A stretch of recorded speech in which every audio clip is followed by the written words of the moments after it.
नमस्कार, स्वागत है आपका बिहार समाचार में। यूक्रेन में फंसे कई बिहारी छात्र, वापसी के कवायद शुरू, 26 फरवरी से होंगे एयरलिफ्ट। तो वही कांग्रेस बोली नीतीश राष्ट्रपति बनने योग्य, आरजेडी बोली हम चाहते हैं कोई बिहारी महामहिम बने लेकिन बीजेपी बनने नहीं देगी, सीएम ने चर्चाओं को नकारा। और 24 से 25 फरवरी को गरज के साथ होगी बारिश, 20 से अधिक जिलों में दिखेगा असर। बारिश के बाद 4 डिग्री तक बढ़ेगा रात का तापमान। तो अब तक की सभी बड़ी खबरों पर बात करने से पहले आपसे छोटी सी अनुरोध है कि कृपया वीडियो को एक लाइक अवश्य कर दीजिएगा, क्योंकि आपका एक लाइक करना ही हमारे मेहनत का फल होता है। तो शुरुआत करते हैं आज की पहली और बड़ी खबर से। बिहार में फरवरी तक नीतीश कुमार की सरकार गिराने का दावा करने वाले विपक्ष ने अब नया तीर छोड़ा है। कांग्रेस के कार्यकारी प्रदेश अध्यक्ष और एमएलसी समीर सिन्हा ने कहा है कि मुख्यमंत्री नीतीश कुमार राष्ट्रपति पद के लिए योग्य है। समीर ने इस बयान पर सीएम नीतीश ने कहा कि ऐसी बातों में कोई दम नहीं है। उधर आरजेडी ने इस पर भी नया सी गुफा छोड़ते हुए कहा कि बीजेपी कभी भी नीतीश कुमार को राष्ट्रपति नहीं बनने देगी। और समीर सिंह ने कहा कि बिहार का कोई नेता देश का राष्ट्रपति बनता है तो यह गौरव की बात होगी। बिहारी होने के नाते हम स्वागत करेंगे। मुख्यमंत्री नीतीश कुमार राष्ट्रपति पद के लिए योग्य है। वे केंद्र में मंत्री रहे और बिहार में कई बार मुख्यमंत्री रहे, इसलिए वे देश में किसी भी बड़े पद के लायक हैं। वे अगर राष्ट्रपति के उम्मीदवार बने तो समर्थन का फैसला राहुल गांधी ही करेंगे। बिहार से डॉक्टर राजेंद्र प्रसाद के बाद कोई नेता राष्ट्रपति बनता है तो हम उसका स्वागत करेंगे। और आरजेडी के प्रवक्ता मृत्युंजय तिवारी ने कहा कि नीतीश कुमार के लिए हवा बनाई जा रही है, जल्द ही बीजेपी उनको मुख्यमंत्री पद से बेदखल करेगी, इसीलिए यह हवा है। बिहार में नीतीश कुमार की पार्टी जेडीयू को जनता ने ही तीसरे नंबर पर पहुंचा दिया। नीतीश कुमार आमजन की विश्वसनीयता खो चुके हैं, लेकिन बिहारी होने के नाते वे राष्ट्रपति बने, मेरी शुभकामना है। नरेंद्र मोदी से समाजवादी का सर्टिफिकेट पाकर नीतीश कुमार गदगद हैं। कई बार नीतीश कुमार ने नरेंद्र मोदी का मजाक उड़ाया है, इसीलिए बीजेपी कभी राष्ट्रपति नहीं बनने देगी। 24 से 25 फरवरी को गरज के साथ होगी बारिश, 20 से अधिक जिलों में दिखेगा असर। बारिश के बाद 4 डिग्री तक बढ़ेगा रात का तापमान। हवा की दिशा में परिवर्तन से 24 और 25 फरवरी को राज्य के 2 दर्जन से अधिक जिलों में 1 या 2 स्थानों पर हल्की से मध्यम बारिश को लेकर अलर्ट है। मौसम विभाग ने इस दौरान गरज के साथ बिजली चमकने का पूर्वानुमान जताया है। बारिश के बाद रात के तापमान में 4 डिग्री सेल्सियस तक की बढ़त हो सकती है। मौसम विभाग के मुताबिक 24 घंटे में रात और दिन के तापमान में कोई विशेष परिवर्तन के आसार नहीं दिख रहे हैं। मौसम विभाग के मुताबिक 24 घंटे के दौरान पूर्वानुमान के मुताबिक राज्य का मौसम पूरी तरह से शुष्क बना रहा। रात के तापमान में आंशिक परिवर्तन देखने को मिला है। राज्य में 24 घंटे के दौरान सबसे कम न्यूनतम तापमान 9.7 डिग्री सेल्सियस गया और औरंगाबाद में दर्ज किया गया है, जबकि राज्य का औसत न्यूनतम तापमान 10 से 12 डिग्री सेल्सियस के आसपास रहा। वहीं सर्वाधिक अधिकतम तापमान 27.7 डिग्री सेल्सियस शेखपुरा और औरंगाबाद में रिकॉर्ड किया गया। राज्य का औसत अधिकतम तापमान 26 से 28 डिग्री के आसपास रहा।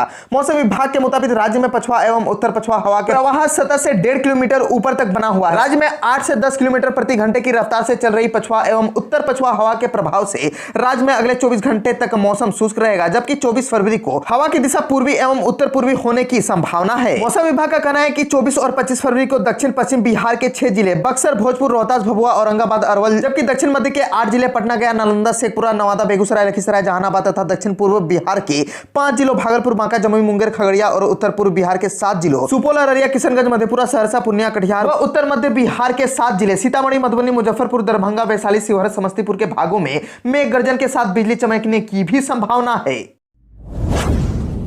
यूक्रेन में फंसे कई बिहारी छात्र, वापसी की कवायद शुरू, 26 फरवरी से होंगे एयरलिफ्ट। रूस और यूक्रेन के बीच तनातनी के बीच भारतीय मूल के कई मेडिकल छात्र यूक्रेन के जेप्रोजिया में फंसे हैं। इनमें उत्तर बिहार के 1 दर्जन से अधिक छात्र हैं। भारतीय दूतावास द्वारा छात्रों की वापसी के लिए विशेष चार्टर्ड उड़ानों का इंतजाम किया गया है। दूतावास के निर्देश के बाद सभी छात्र स्वदेश लौटने के लिए राजी हो गए हैं। इन लोगों ने टिकट भी ले लिया है। मुजफ्फरपुर सदर थाने के बीबीगंज निवासी रियल एस्टेट कारोबारी अमरेश कुमार सिन्हा के पुत्र आशीष चंद्र 26 फरवरी को यूक्रेन की राजधानी कवी से एयरलिफ्ट होंगे। वहां से वह दुबई पहुंचेंगे, जहां से अगले दिन दिल्ली के लिए उड़ान लेंगे। आशीष 28 फरवरी को दिल्ली पहुंचेंगे। वहीं समस्तीपुर के राकेश कुमार को 28 फरवरी का टिकट मिला है। राकेश दोहा के रास्ते 2 मार्च को मुंबई पहुंचेंगे। 10 मार्च तक फ्लाइट की सभी श्रेणी की टिकट बुक है। छात्रों ने भारतीय दूतावास के विशेष फ्लाइट की व्यवस्था करने का अनुरोध किया है। राकेश ने बताया कि संभावना जताई जा रही है कि होली के पहले सभी अपने घर पर होंगे। आशीष चंद्रा ने फोन पर बताया कि वे यूक्रेन और रूस के बॉर्डर से सटे जेप्रोजिया ओब्लास्ट सिटी में रह रहे हैं। यहां से 35 किलोमीटर पर रूस का बॉर्डर है। दोनों देशों के बीच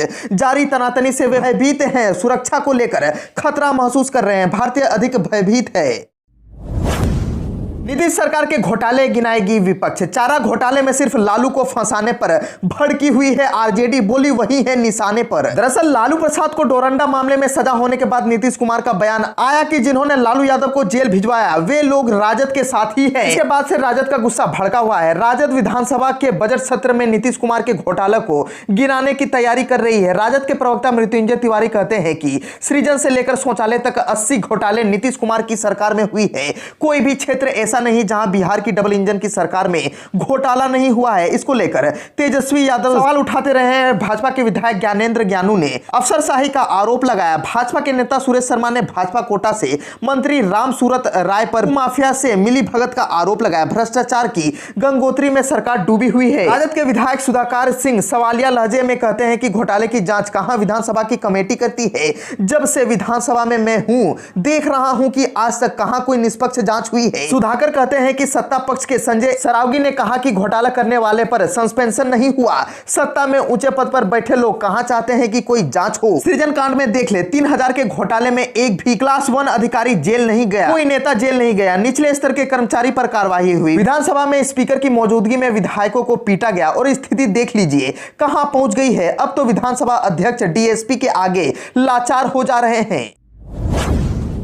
बिहार में एक दिन में 3 गुना बढ़े कोरोना के मरीज। पटना, कटिहार और भोजपुर में सबसे अधिक के बिहार में कोरोना के 90 नए संक्रमित मिले हैं। इससे पहले सोमवार को राज्य में 34 नए कोरोना पॉजिटिव मिले थे। सोमवार की अपेक्षा मंगलवार को 3 गुना नए केस सामने आए हैं। दूसरी ओर मंगलवार को 2.61 लाख लोगों को कोविड रोधी टीके दिए गए। मंगलवार को आई स्वास्थ्य विभाग की रिपोर्ट के अनुसार 12 जिलों में मंगलवार को कोविड का एक नया मामला नहीं मिला, जबकि पटना में 25 और कटिहार में 8 और भोजपुर में 5 नए केस मिले। सोमवार से मंगलवार के बीच 1,38,278 कोविड टेस्ट में कुल 90 रिपोर्ट पॉजिटिव पाई गई। वहीं पूर्व से कोरोना की चपेट में रहे 142 संक्रमित स्वस्थ भी हुए। राज्य में स्वस्थ दर 98.46% हो गई है, जबकि सक्रिय मामले घटकर 507 रह गए हैं। स्वास्थ्य विभाग के अनुसार मंगलवार को राज्य में 2,61,298 कोविड रोधी टीके दिए गए। इसके साथ ही राज्य में कुल टीकाकरण का आंकड़ा 11,85,90,647 करोड़ पर पहुंच गया। राज्य में कोरोना संक्रमण से बचाव के लिए स्वास्थ्य विभाग के स्तर पर निरंतर कवायद चल रही है। इसी कड़ी में विभाग ने कुछ समय पूर्व वार्ड और पंचायत स्तर पर आम सभा कराकर टीके से वंचित लोगों के साथ मियाद पूरी करने वालों को सतर्कता डोज देने की योजना बनाई गई थी। योजना के अनुरूप मंगलवार को सभी पंचायतों में आम सभा कर टीके से वंचित लोगों को कोविड रोधी टीके लगाए गए। आरजेडी सुप्रीमो के लालू यादव के खिलाफ एक और जांच। डोरंडा कोषागार से अवैध निकासी के मामले में ईडी दर्ज कर सकती है एफआईआर। सीबीआई की विशेष अदालत ने चारा घोटाले के डोरंडा कोषागार से अवैध तरीके से 139.35 करोड़ रुपए की निकासी मामले में लालू प्रसाद व अन्य के विरुद्ध मनी लॉन्ड्रिंग एक्ट के तहत जांच कराने का निर्देश दिया है। कोर्ट द्वारा दिए गए फैसले में कहा गया है कि इस मामले में दोषियों व मृत आरोपियों द्वारा अवैध तरीके से जो संपत्ति अर्जित की गई है उन संपत्तियों की पहचान नहीं की जा सकी है। इसीलिए यह मामला मनी लॉन्ड्रिंग एक्ट के तहत जांच का विषय है। सूत्रों के अनुसार ईडी ने अदालत के निर्देश के बाद जल्द एफआईआर दर्ज कर जांच शुरू कर सकती है। इससे पहले दुमका कोषागार से अवैध निकासी मामले में ईडी लालू के खिलाफ जांच शुरू कर चुका है। और बताते हुए चले कि डोरंडा कोषागार निकासी मामले में सजा का ऐलान होने के बाद लालू प्रसाद यादव के अधिवक्ता जमानत की तैयारियों में जुट गए हैं। बताया जा रहा है कि झारखंड हाईकोर्ट में चारा घोटाले से जुड़े मामलों में सप्ताह के एक दिन शुक्रवार को सुनवाई हुई है। लिहाजा जल्द से जल्द जमानत याचिका दायर करने की तैयारी शुरू कर दी गई है। लालू प्रसाद यादव की जमानत याचिका पर सीबीआई के अधिवक्ता विरोध कर सकते हैं। लालू प्रसाद यादव के अधिवक्ताओं का तर्क है कि वह सजा की आधी अवधि से अधिक समय तक जेल में रहे, लेकिन सीबीआई के अधिवक्ता इस मामले में जेल में रहने की वास्तविक स्थिति को कोर्ट के सामने रख सकते हैं। ज्ञात है कि लालू यादव अभी रांची की जेल में बंद है। उन्हें इलाज के लिए रिम्स के पेइंग वार्ड में भर्ती किया गया है।